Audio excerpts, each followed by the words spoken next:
भूमि विवाद को लेकर हुई दो परिवारों के बीच हुई खूनी झड़प में एक व्यक्ति की मौत हो गई है, जबकि दो लोग घायल हो गए हैं। घटना बुधवार को उत्तर दिनाजपुर जिले के इस्लामपुर थाने क्षेत्र अंतर्गत कमला गांव सुजाली इलाके के बुधुगच गांव में घटी है। इस भूमि विवाद को लेकर हुई झड़प की घटना से इलाके में काफी तनाव उत्पन्न हो गया है।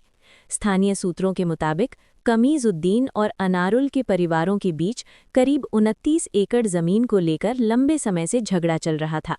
पिछले 2-3 दिनों से तनाव बढ़ गया और सड़क पर झगड़े और मारपीट के आरोप लग रहे हैं। परिवार का दावा है कि बुधवार को झड़प ने बहुत ज्यादा तूल पकड़ लिया। आरोप है कि कमीजुद्दीन के सिर पर किसी धारदार हथियार से हमला किया गया, जिसमें वो गंभीर रूप से घायल हो गए। उसे पहले गंभीर हालत में रामगंज अस्पताल ले जाया गया, जहां से उसकी गंभीर हालत में इस्लामपुर अनुमंडल अस्पताल ले जाया गया, जहां ड्यूटी पर मौजूद डॉक्टरों ने उसे मृत घोषित कर दिया। अस्पताल के सूत्रों के मुताबिक मृतक की पहचान कमीजुद्दीन 45 के रूप में हुई है। इस घटना में 2 और लोग घायल हो गए। घटना की खबर मिलते ही इस्लामपुर थाने के रामगंज आउटपोस्ट की पुलिस और इस्लामपुर थाने की पुलिस मौके पर पहुंची और घटना की जांच शुरू कर दी। हालात को कंट्रोल करने के लिए इलाके में पुलिस तैनात कर दी गई है। इस बारे में स्थानीय ग्राम पंचायत के प्रधान प्रभारी लतीफुर रहमान ने कहा, 2 पक्षों के बीच काफी समय से जमीन को लेकर झगड़ा चल रहा था। आज एक व्यक्ति की मौत हो गई। उन्होंने मांग की है कि पुलिस निष्पक्ष जांच करे और दोषियों के खिलाफ सख्त कार्रवाई करे। घटना के बाद बुधुगच गांव में तनाव का माहौल है। पुलिस पूरे मामले की जांच कर रही है।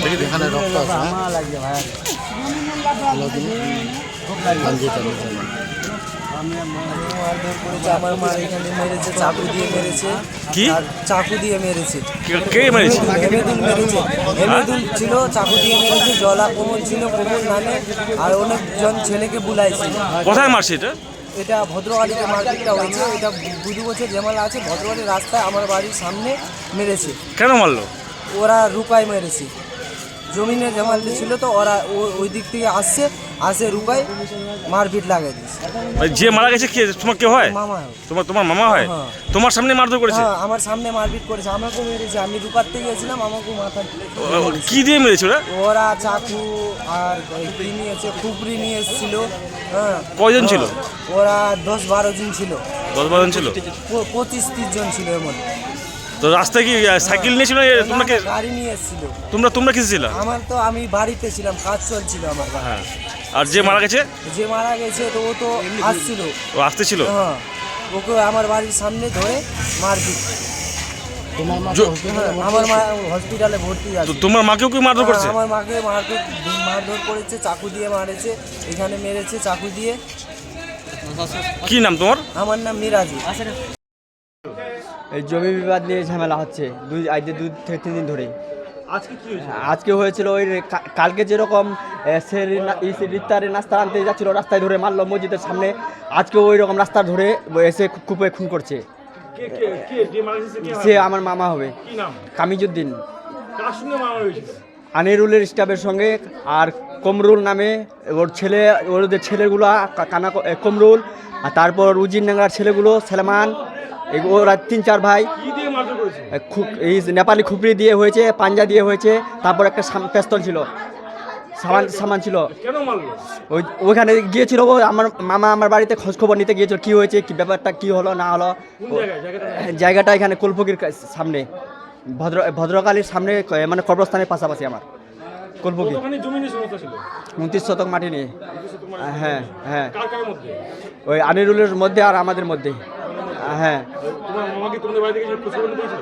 হ্যাঁ। তোমার মামা যে মারা গেছে, হ্যাঁ, সে কি ওখানে খোঁজখবর নিতে গেছিল? হ্যাঁ, আমাদের খোঁজখবর কি হলো, ঝামেলাটা শেষ হয়েছে কি হয়নি, ওই জন্য ও পুছতাছ করতে গেছে, আমাদেরকে খবর নিতে গেছে। হ্যাঁ, আমাদের বাড়িতে। তারপরে রাস্তা দিয়ে যাচ্ছিল, রাস্তায় কুপিয়ে খুন করা হচ্ছে। সমস্যা আছে তোমাদের সাথে আনারুলের? হ্যাঁ, আনারুলের। হ্যাঁ হ্যাঁ, আনারুলের। আর তোমার মামা গেছিল খোঁজখবর নিতে? হ্যাঁ, খোঁজখবর নিতে গিয়েছিল। রাস্তা ধরে মারধর করেছিল। কালকেও রাস্তা ধরে মারধর করেছিল। আমার ভাইয়ের হাত কেটে দিয়েছিল, কালকে মাথা ফেটে দিয়েছে। আগে জানা এসেছিলাম, আবার আজকে এরকম ঘটনা ঘটে গেল। এরা খালি যেখানে দেখছে রাস্তার ধারে কোন দিক দিয়ে একাই বার হচ্ছে, ওইগুলো খালি করছে। জমিটা মানে চাষের জমি, মানে ওইটাতে মাটি ভরানো হচ্ছিল ঘর বাঁধার জন্য। আমাদের জমি নাই ঘর বানানোর জন্য, তার জন্য ওইটার জমিতে আমি ঘর বাঁধছিলাম। ওই জমিতে এরকম করছে। আর 29 শত মাটি। হ্যাঁ, তো এটা এখন পুলিশ গেছে এলাকায়? এখন গেছে কি যায়নি আমি বলতে পারছি না। এখন আমি এখানে হ্যাঁ অভিযোগ করবো। কতজন মিলে মারধর করেছে মারছে? 25-30 জনের উপরে হবে। ধারালো অস্ত্র ছিল, অস্ত্রগুলো কিছু ধরা পড়েছে, রেখেছি ওখানে বাড়িতে, ওখানে রাখাও আছে। কে যেন পুলিশ গিয়েছিল, তাকে বলা হয়েছে ওখানে। মামার বাড়ি যে মারা গেছে তার বাড়ি কোথায়? সে বুধুগঞ্জের বাড়ি, কিন্তু সে রামগঞ্জে থাকে। রামগঞ্জে থাকে? হ্যাঁ রামগঞ্জ। আপনাদের বাড়ি কোথায়? আমার বাড়ি বুধুগঞ্জ। বুধুগঞ্জ? হ্যাঁ। এখন কি চান? আমরা এর প্রতিবাদ চাই, এর আমার জবাব চাই, বিচার চান? বিচার চাই আমাকে। আপনার নাম? আমার নাম চেইনউদ্দিন। একটা জমি নিয়ে সংঘর্ষ হয়েছিল 2-3 দিন আগে। এতে প্রশাসন এটা 2-3 দিন ধরে দেখছে। হঠাৎ করে আজকে রাস্তায় নাকি এদেরকে আটকে মারডাং করেছে। একজন আমাদের সুজালি বুধুগঞ্জ গ্রামে এখানে ডেড হয়ে গেল। আমরাও রাস্তায় ছিলাম, শুনলাম, তা শুনে আমরা এই হসপিটালে আসলাম, তো দেখছি ঠিকই যে মারা গেছে? খাজিমুদ্দিন, কমিজুদ্দিন বয়স এনার মোটামুটি 45 থেকে 50 এর মধ্যেই বয়স হবে। যারা এই ঘটনা করেছে আমরা প্রশাসনকে বলবো যেন তাদের খুব তাড়াতাড়ি গ্রেফতারের ব্যবস্থা করে। হ্যাঁ, যারাই হোক, আমি তো বলছি যে এদের একটা জমি নিয়ে সমস্যা ছিল। এটা কোনো পাটিপুটি ঝামেলা না, মানে জমি নিয়ে যে সংঘর্ষ ছিল 2-3 দিন ধরে এটা চলছিল। এর জন্যই কালকেও একটা ঝামেলা হয়েছিল। প্রশাসন কিন্তু কালকেও ওখানে ধাওয়া মেরেছে, আজকেও গেছে। যারাই এগুলো ঘটনা ঘটছে তাদের জন্য খুব তাড়াতাড়ি প্রশাসন অ্যারেস্ট করে। ছিলাম ইসলামপুরে, বাবা ওখানে ছিল। ওদের আমার মানে পিসির ছেলের সাথে ঝগড়া ছিল। কালকে বাবা যাচ্ছিল রোজা ইফতারি সামান কিনতে, ওখানে গিয়ে আমার পিসের ছেলেটাকে একাই পেয়ে ওরা মারতেছিল। তখন আমার বাবা সাইকেল নিয়ে যাচ্ছিলো, দেখছে কি হয়েছে, ওখানে গেছে আমার বাবাকে মারধর করছে। তো আমার পিসির ছেলেটাকে জখম হয়েছে, ছুরি দিয়ে মারছে পায়ে, পাথর দিয়ে মারছে এখানে, আবার এখানে কাটে দিয়েছে। তো ওটা চলে গেল।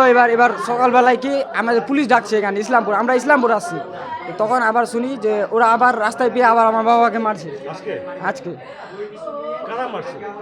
ওখানকার আমাদের আছে মুলি সাহেব আছে, ওর নাম হচ্ছে এমডি সারাফুদ্দিন, ওর ছেলে জাকির, সারাফুদ্দিন ওরাই মারছে। জমিটা আমার পিসির বাড়ি ছিল। হ্যাঁ, ওদের সাথে ঝামেলা ছিল। বাবা এদিকে রাস্তা দিয়ে রামগঞ্জ আসতেছিল, মানে বাড়ি, আমরা তো মানে রামগঞ্জে থাকি, আর এখানে মানে বাড়ি আসছিল এখানে বুধগঞ্জ থেকে বাড়ি যাওয়ার অবস্থায় ওখানে অ্যাটাক করেছে। ঢাল অস্ত্র দিয়ে, বন্দুক দিয়ে। হ্যাঁ, কি চাচ্ছি, এর ফাঁসি চাই আমাকে, আর কি চাই? ওদের দুষ্কৃতীদের আমাদের ফাঁসি চাই, আর কিছু চাই না। ফাঁসি যেন হয়। আমার নাম গোলাম মোস্তফা। আমার বাবা হবে।